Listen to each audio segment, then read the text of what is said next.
reporting for weeks now, the surge is once again placing a strain on Alabama's hospitals as the state begins setting new records for daily infections. The bottom line, the larger number of cases is resulting in fewer beds in intensive care units. NBC 15's James Gordon joins us now with what local hospitals are saying. James?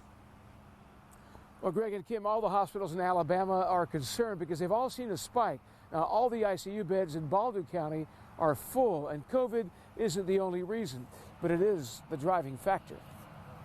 Today's health department map shows Baldwin County highlighted in red.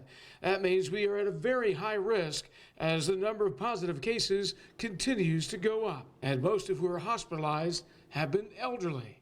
The truth is, we don't admit unless you can't maintain your oxygen. If you're sick and got fever and chills like the flu, but your breathing is okay, then you don't need to come in because we're not going to do anything differently than you could do at home. Dr. Michael McBrearty says all of the ICU beds at Thomas Hospital in Fairhope are full, but that is not the #1 concern. Problem is almost never beds, it's staff. A hospital staff that is overwhelmed and sometimes infected and quarantined.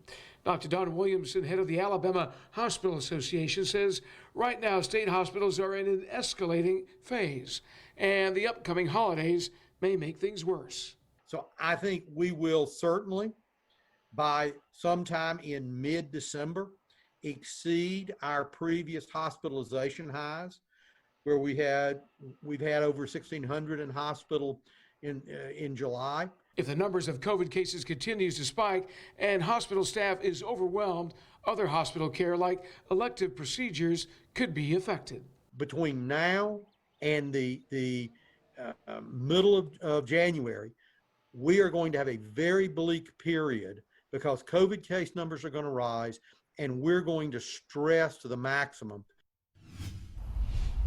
And coming up at 6, why Baldwin County is in the red, labeled as very high risk.